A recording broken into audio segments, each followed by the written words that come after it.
while the left kidney was, whatever function was there, it was on the left side, the creatinine was 5.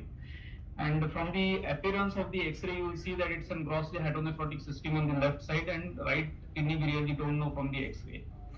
The relevant investigations, you can see that the creatinine was 12 on presentation, and most important, because this is going to be very important as we go along the case, that the urine culture was showing Pseudomonas. We did a CT imaging prior to any intervention, and as you can see that the right kidney was scarred and it was almost gone, while whatever function was there it was on the left side. Some cortex was there in the upper pole. A stone was there in the pelvis. I'm sorry, it's not seen in this picture, but a big stone was there in the lower calyx as well. So we decided to optimize the patient before doing an PCN, because the patient was in some amount of fluid overload. So we first optimized doing an hemodialysis, and then we took her up for an PCN. As the right side kidney was small, we did not do anything. We just placed a PCN on the left hand side, and as expected, we found pus on placing the PCN. The tract was dilated up to 14 French, and the mother got fixed. So this was the final picture one day after the percutaneous nephrostomy. You can see that the PCN has gone. We exactly don't know from where the PCN has gone in, and I'm sure all of you will agree that we will not be able to clear all the stones from this percutaneous nephrostomy. But while going through this case and analyzing, I thought that actually the puncture should have been from here, and you can see that more or less looking at this picture, it appears to be an oblique puncture, or maybe even it is a central puncture. We'll go into the details as we proceed. After placing the PCN on the first postoperative day, her creatinine came down to 4. You can see that the pervitral output and the PCN output were almost the same. Probably the left pelvic stone had got dislodged. That's why some amount of pervitral output was there. But slowly, as the creatinine started coming down from 5, initially it was 5, then 4, now it was 2, and the output from the pervitral catheter went down decreasing, and all was coming out from the percutaneous nephrostomy. Finally, on post-op day 4, her creatinine was 1.54, and everything was coming from the PCN, and this was the point we thought that the patient is adequately stabilized, and through the same pre-placed tract, we can go ahead and remove the stone. There was a suspicion that probably there was an upper ureteric stone, so we decided to tackle the same as well. So this video is very important. This will take approximately 4.5 minutes, and I'll bring out a few important points. As you can see from here, this puncture is exactly not the puncture that everybody would desire. Probably it's an infundibular puncture, but it's acceptable because it's in pre-placed tract. But definitely this stone, the stone that was there in the lower calyx, would not have come, and if at all we had attempted to go there, probably there would have been an infundibular tear. So anyhow, as it was a pre-placed tract, we decided to dilate the tract, and as it was dilated up to 14 French, we did a standard PCNL. Went inside, picked up the stone, and cleared the stone. So this was relatively okay, but what we found here is that you can see after clearing the stone, the contrast study showed that the infundibulum was wide, but the stone was quite big, and definitely there will be some amount of torque while placing the while manipulating the nephroscope. So we decided to have an additional puncture. So now I would urge everybody to concentrate here. As you can see, this is the time wherein the problem started. So a monoplanar puncture was being done. Now it has been discussed a number of times in the past 2 days how the puncture has to be done. But what you can see here is actually this yam was not moved either cranially caudally, neither in 30 or 0.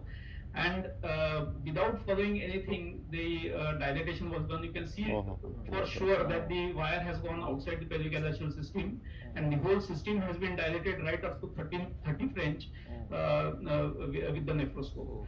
So after dilating. After dilatation, obviously this was expected. That what we are going to see is that we saw a lot amount of fat. There was some amount of oozing. And then what happened that a wire was passed, that wire went somewhere else. So it was decided that we'll do an Y puncture. So that was one more mistake. I'm going to go into the hindsight what we thought. So an additional puncture was made. I'll fast forward it a bit. The puncture was this time confirmed, and this was a suggestion that probably the wire was there inside, but it was not very sure because the contrast study also was showing some amount of extravasation. But that point in time, we decided to dilate. and after dilating, you can see that the stone was seen. Some amount of manipulation is required. You can see that some amount of torque is also there while dilating the while manipulating the stone. So mind you that this particular case, the dilatation was done right up to 28 French. The first dilatation was also done up to 28 French, and then the stone was completely cleared. So in the hindsight, how could we have improved on ourselves? The question was, could additional access tract be avoided in this case? Narrow infundibulum, CKD patient. This was a central puncture. Could a USG guided puncture would have been better? Probably Professor Kirtekar's question could have been answered here. First additional puncture, the contrast confirmation of calaceal entry was not there. In spite of that, the tract was dilated. The tract dilation was done way beyond the infundibulum.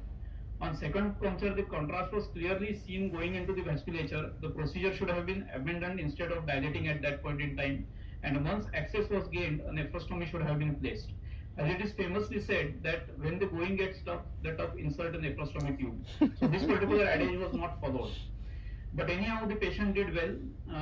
The plain X-ray you see here that you see that two nephrostomies were placed. But please have a look on this nephrostomy. This was the nephrostomy of the additional puncture that we had done. On post-operative one, the hemoglobin was 7.9. The creatinine dropped. Means it had come to 1.4. Now it had come up to 1.63, but that's okay because of the manipulation. Good output. What happened on the post-operative day 2, that as you can see that the creatinine was still 1.47 and the hemoglobin had gone up to 6.6. We removed the left PCN, that is this PCN. We removed this PCN, and after that all the problems started happening. Till the PCN was there was no problem, but once the PCN was removed, the patient started having reddish urine in the evening, and still hemodynamically the patient was stable. We just decided to wait and watch, as it was a CKD patient, diabetic patient, creatinine was 1.4, solitary kidney. At 12:30 a.m. in the night, a call was sent that the left side PCN side soakage was there with blood clots coming through the PCN. There was blood in the PCN as well as perinephrostomy also. There was quite significant amount of blood. Still no tachycardia. We did a sonography, bedside sonography, mild hydronephrosis. We could not identify any collection. A compression dressing was given. Frequent monitoring, close watch till the next morning. So we'll halt here for some time. The issues at hand were CKD4 patient, diabetic, persistently dropping hemoglobin levels, poorly functioning solitary left kidney, possibility of superadded infection because the patient had got Pseudomonas infection. The differential of bleeding at this point in time would be any of the two, or it may be both. It may be infective or it may be hemorrhagic because of the improper puncture that was followed. We'll go into the Hwp analysis of what would have happened. The important clinical indicators which give us idea about the origin of the bleeding are as follows. If suppose in the post-operative period, both the urobag as well as the nephrostomy site are showing blood, then most likely it is going to be a pelvic arterial bleed or an infundibular bleed. But if only PCN site bleed is there, or the nephrostomy bag bleed is there, but no bleed in the urobag, it's very likely it's going to be a tract bleed. So in that cases only compression dressing will benefit. But here it was bleeding in both, peripheral as well as this one. So obviously we are of the opinion that probably it's an pelvic elevation or infundibular bleed. In all bleeding complications, the hemodynamic instability is the only and the most important predictor of requirement for intervention. I'm sure that you must have seen this animation from our archives, that an ideal puncture is a short straight tract that goes through the cup of the calyx, and that calyx should have a wide infundibulum. Always follow the sequence in any puncture, that it should be puncture, clear egress of urine, contrast study, confirmation of the puncture, confirm the calyx, and then only dilate. Till the point you don't dilate, nothing is going to happen. But once you start dilating, problems are going to start happening. Do not dilate at any point in time if there is an infundibular puncture or you suspect a central puncture. So when I mean central puncture, what do I mean? I mean a puncture which is not going through the cup of the calyx. It is going straight away through the infundibulum and you have dilated the infundibulum. When I mean an oblique puncture, I mean an oblique puncture in this way, wherein it's not a short straight tract, but it might be an oblique lengthy tract. And finally, if this is not followed, most of the times it will lead into hemorrhage or it might lead into perforations and extravasations. So one more interesting thing is that if you do an oblique puncture, what will happen that the needle will enter through point A. Then the surgeon realizes at the thoracolumbar fascia that it's point B. Somehow it reaches the calyx or the stone, and somehow he passes the wire into a distant calyx, say it's an ureter or a distant calyx. But what happened is that we are talking about 3 points over here, but the main point is about this triangle, wherein actually most of the problems are going to start happening. So it's very important that the track should be a short straight track so that the kinking doesn't happen and it goes straight into the desired calyx or on the desired stone. So all these problems will not present during the operation, but they will start presenting maybe 1 or 2 days after surgery. When, as you can see here, the torque is there right now and it's tamponated with the nephrostomy tube, but the track is not straight. Once you start manipulating, the hemorrhage starts happening. So I would not say that all these problems 100% would be avoided when you are doing an ultrasound guided puncture, but I would say that partially they will be avoided because the track would be the straight track going directly into the cup of the calyx. So when you are doing an UAG guided puncture, you can see that the calyx, the needle is going straight into the desired calyx, and that is the reason that the torque and infundibular bleed will not happen. So what are the factors that actually lead to all these things? I will be quoting this paper not because it has come from my institute, but because this paper has been cited yesterday. I just saw it. It has been cited 647 times, which actually shows the factors that lead to post-operative bleeding. So apart from all these 12 factors that have been described, I would only concentrate on these 7 factors: diabetes, parenchymal thickness, operating surgeon experience, method of puncture, method of dilatation, size, and number of tracts. But what I feel, the pillars are the exact calyx of puncture, the surgeon experience, the method and extent of dilatation. These are the factors which decide whether you are going to have an post-operative bleeding. Just quickly, you can see that the paper that I was referring to, that paper clearly mentions that when you compare an head-on comparison between an ultrasound guided puncture versus a fluoroscopic puncture, both HCT drop as well as hemoglobin drop, both significantly as well as statistically are less. Going to the next factor, I would say that this will be open to controversy as well as debate, but this particular paper showed that actually M-class dilators had got a lesser incidence of bleeding. But yesterday Professor Paul told us, and I do agree with him, that alkane dilators have got a lesser incidence of bleeding as compared to other dilatation methods. Now you can see that this paper was really ahead of time. In 2004 itself, that told that if you dilate less than 22 French, then definitely the incidence of bleeding is going to go down. And finally, we all know that single versus multiple tracks, single tracks win hands down. So now, understanding what are the factors, diabetes, size of tract, extent of tract, we'll come back to our case. So at 4 a.m. on that day, the patient had got significant hematuria, 300 ml of hematuria with few blood clots. Left PCN was also, whatever it was coming, blood was coming through it. 5 a.m. in the morning, we decided to again conserve, some amount of flushing was done. But at 6 a.m., maybe 24 hours since we first diagnosed, the patient started developing hemodynamic instability. The hemoglobin had dropped right up to 4.4. We transfused 1 unit of PCV. The blood pressure had come up to 100 by 60. Pulse was 110.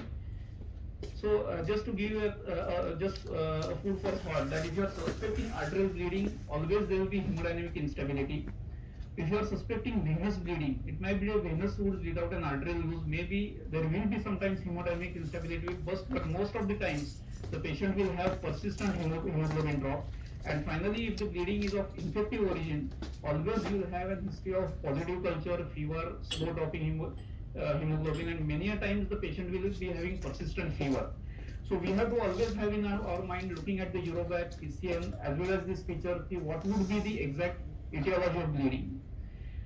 Going into this paper which has come from Thailand, they say that in the preoperative period, you have to actually consider these factors for whether there is a positive culture, whether it's a suggestion of stone infection, whether it is an infective stone, matrix stone, stone size is higher, whether some amount of intrarenal pressures had gone up. So these all would be contributing and helping you to decide what is the origin of bleeding. In the post-operative, before just going for intervention, we did a CT and you can clearly see that it was a small kidney. The nephrostomy was not there inside, and actually the kidney had become a page kidney with a lot amount of perinephric hematoma. And you can see that actually the nephrostomy had come and was lying into the perinephric space.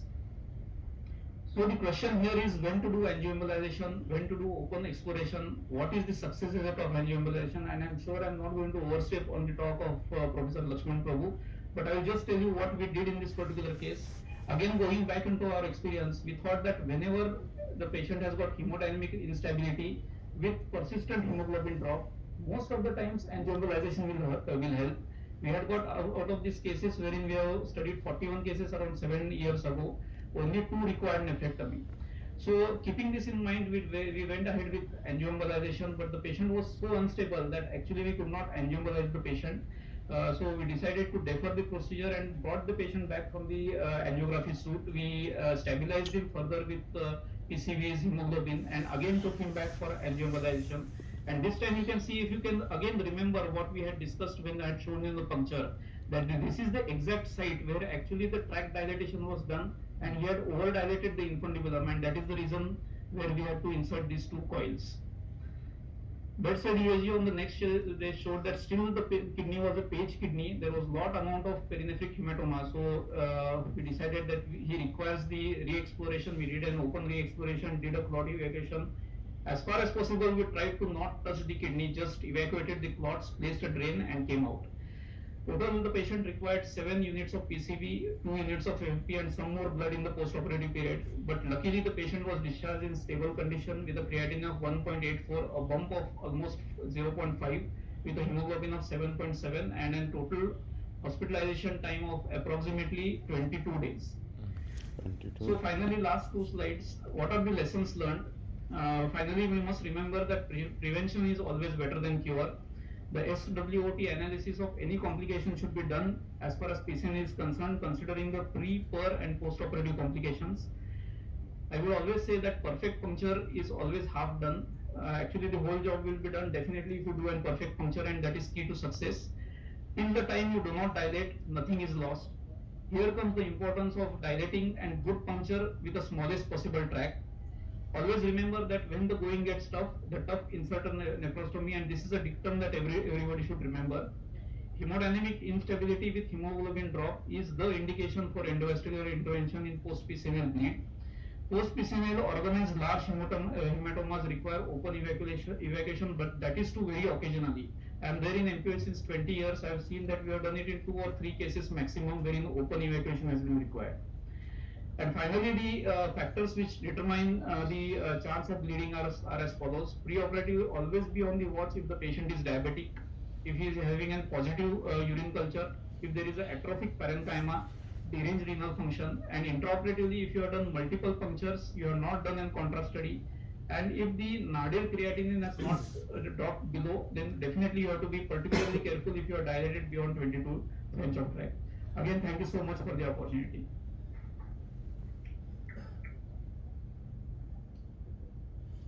Dilatation of the luggage, Kasdan Kada. Because they want to take the same subject.